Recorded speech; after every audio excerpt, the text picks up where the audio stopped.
और रवि श्रीवास्तव जी, आपसे शुरू कर रहा हूं कि भाई एक तो ये फैसला आएगा नहीं आएगा क्या है, रिमांड पर तब से थोड़ी देर बाद पता चल जाएगा, लेकिन सबूत है तो भाई अभी तक इंतजार क्यों था? सत्येंद्र जैन, मनीष सिसोदिया, संजय सिंह सब अंदर हैं, अरविंद केजरीवाल 6 दिन से अंदर हैं, आज लग रहा है कि 28 तारीख मुकर्रर हो जानी चाहिए। देखिए, अगर उन्होंने कहा है और उनके पास सबूत हैं तो वो निश्चित रूप से देश के सामने रखेंगे, और वो किसी सूत्र के हवाले से अपने सबूत नहीं दिखाते हैं, वो किसी हियरसे पे किसी को चार्ज नहीं लगाते हैं। वो तो जो बात करेंगे वो बिल्कुल पक्की बात करेंगे। जैसे आपका ही मैं कल परसों से देख रहा हूं कुछ डिबेट्स के ऊपर कि भाजपा के जो प्रवक्ता हैं वो जो शरद चंद्र रेड्डी से 59 करोड़ रुपए के इलेक्टोरल बॉन्ड ले लिए और उनको बेल पर छोड़ दिया। रवि श्रीवास्तव, आपका टेप एक जगह जाकर अटक गया है। मेरा सवाल ये नहीं है कि सबूत है कि नहीं है, क्या है या किसको लेकर क्या एलिगेशन है, अभी मैं इस पर जा ही नहीं रहा हूं। आपने कहा है कि है तो खुलासा करेंगे। मैं पूछ रहा हूं भाई, आज तक इंतजार क्यों चल रहा है? सत्येंद्र जैन अंदर चले गए, मनीष सिसोदिया 2023 से है भाई, 1 साल से ऊपर हो गया, संजय सिंह 1 साल हो जाएगा अक्टूबर में। अजीब स्थिति, अब जाकर लग रहा है कि 28 तारीख मुकर्रर होनी चाहिए, या ये भी सिर्फ हवाबाजी चल रही है? आप उस पर जाएं या ना जाएं, मैं जरूर नहीं, मुझे पहले बताइए ना कि 28 तारीख का मुहूर्त क्यों निकला? पहले बताइए कि क्या ये लग रहा है कि दिल्ली में कहीं राष्ट्रपति शासन ना लग जाए? क्योंकि व्यवहारिक दिक्कतें हैं, फाइल साइन कैसे होगी, कैबिनेट मीटिंग कैसे होगी? नहीं हो सकती है। आपको कुछ भी लग सकता है, आपके लगने पे मेरा जोर थोड़े ही है। मुझे क्या लग रहा है, राष्ट्रपति शासन लग गया है, सीएम अंदर है, कैबिनेट मीटिंग कैसे होगी? सीएम अंदर है, सरकारी फाइलों पर साइन कैसे होगा? सीबीआई ने आपको बताया क्या कि वो जा रहे हैं कल? उन्होंने बताया आपको क्या? अरे बताया तो ईडी ने भी नहीं था। नहीं, बताया तो ईडी ने भी नहीं था। आप फेक बातों के ऊपर डिबेट चलाते हैं तो उसका क्या फायदा है? अरे रवि श्रीवास्तव जी, मैं कह रहा हूं बताया तो ईडी ने भी नहीं था भाई। मैं आपको प्रिंट आउट बताया तो ईडी ने भी नहीं था, मैं तो घर करीब पहुंच गया था उस दिन। करोड़ रुपए उसके बाद मुझे जाना पड़ा। मिस्टर शरद चंद्र रेड्डी ने खरीदे और जिसे भाजपा ने इनकैश किया, आप उसके ऊपर सवाल क्यों नहीं पूछते? क्योंकि आज का टॉपिक अभी शरद चंद्र रेड्डी नहीं है। आज का टॉपिक है कि दिल्ली में राष्ट्रपति शासन क्या लगेगा। आज का टॉपिक है रवि श्रीवास्तव कि 28 तारीख का मुहूर्त क्यों निकला। टॉपिक ये है जो मैं बता रहा हूं आपको। नहीं, आपके हिसाब से मैं थोड़े नहीं डिबेट चलाऊंगा, और कोई आपके हिसाब से टॉपिक थोड़े नहीं डिसाइड करूंगा कि मैं सुबह 10 बजे रवि श्रीवास्तव को फोन करूं कि भाई बताइए आज मुझे किस टॉपिक पर राष्ट्रवाद करना चाहिए, अगर मैं अरविंद केजरीवाल से जुड़े मसले पर करना चाहता हूं। आपके फर्जी स्पेकुलेशंस के ऊपर मैं भी कोई स्पेकुलेशन नहीं है, कोई फर्जी स्पेकुलेशन नहीं है। पिछले 1.5 साल से ये मामला चला, आपका शीर्ष नेतृत्व तो अंदर चला गया, आप अभी भी इंतजार कर रहे थे कि 28 तारीख का डेट मुकर्रर करें। अरे भाई, जब उनके पास सबूत पक्के जमा हो गए, मतलब आज तक नहीं था ना? ईडी की तरह की थोड़ी काम करते हैं। मतलब आज तक नहीं था ना? अरेस्ट कर लो जाकर के। ओ भाई, अब मतलब आज तक नहीं था ना रवि श्रीवास्तव? अरे यार, मुझे ही बोल लेने दो या आप ही बोल लो भाई। आप हियर से पे बातें करते हो, इसने उससे ये कहा, उसने उससे वो कहा, वो अप्रूवर बन गया, वो। अरे मैं नहीं जा रहा हूं भाई, वकीलों वाली भाषा क्यों बात कर रहे हैं? चलिए नेहा जोशी, पहले एक बात बताइए, क्या दिल्ली में राष्ट्रपति शासन लगेगा? एलजी के बयान का मतलब क्या हम निकालेंगे?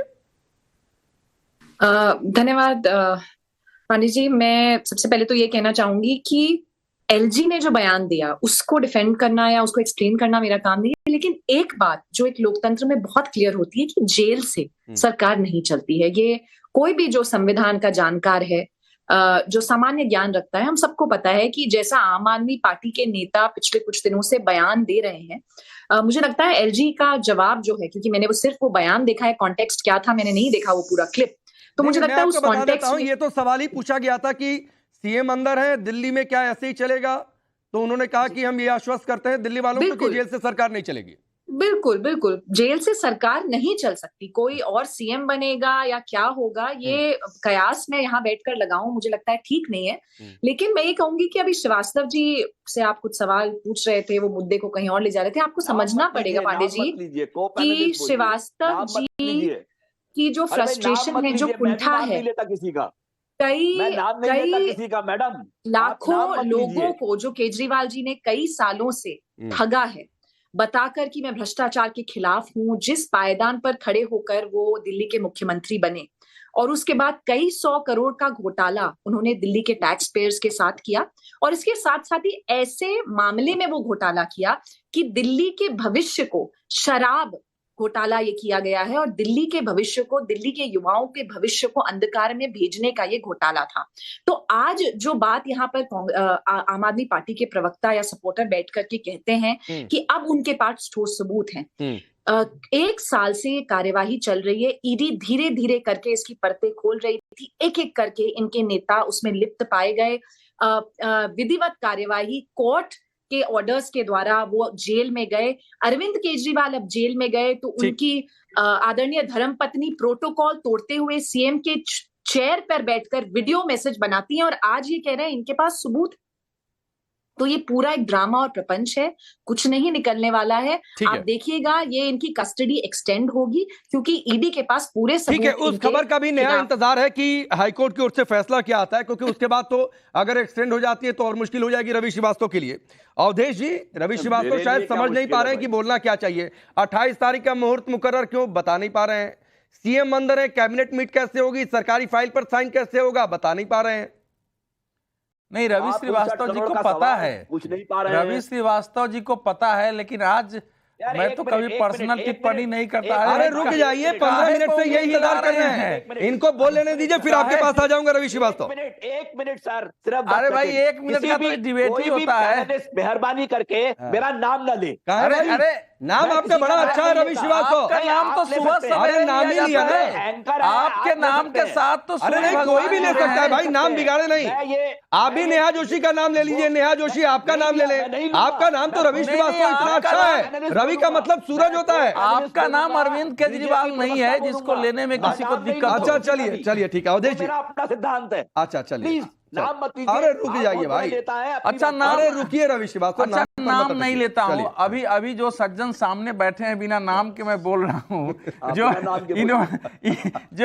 इन्होंने कहा है कि भैया शरद चंद्र पर कराओ, तो मुझे लगता है कि आपके टाइम्स नाउ को जो दोपहर में आप प्रोग्राम चलाते होंगे, इसको चलाएंगे तो आपकी टीआरपी ज्यादा बढ़ेगी, क्योंकि इसमें हास्य रस का इतना पूट है कि जब हम और आप हंसने लगे हैं तो दर्शक कितना हंसेंगे।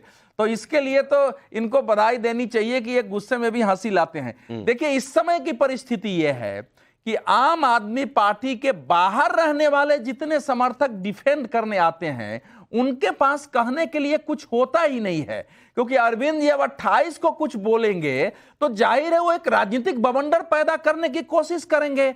अभिनय सम्राट है अपने जीवन में, मतलब अगर राजनीति में, मैं आज से नहीं कह रहा हूं, जब से वो आए हैं कि राजनीति में किसी को अभिनय सम्राट की उपाधि दी जा सकती है तो उसमें एक व्यक्ति श्रेष्ठ है तो वो कुछ करेंगे, लेकिन उसका लीगल वैल्यू क्या होगा। आज तो अभिषेक मनु सिंह भी कह रहे हैं कि जितने सरकारी गवाह है, जयचंद है, या तो अरविंद केजरीवाल के पास कुछ है नहीं, नंबर 1 बात, तो वो कोई बवंडर खड़ा करने की कोशिश करेंगे जो आप कह रहे हैं, और या अगर है रवि श्रीवास्तव कह रहे हैं मान लिया जाए, तो क्या इंतजार कर रहे थे कि जब मेरा गला फंसेगा तभी मैं जाकर सबूत रखूंगा? नहीं, देखिए ये देश को गफलत में डालना है, ये अत्यंत ही गैर जिम्मेवार है कि एक व्यक्ति जिस पर इतने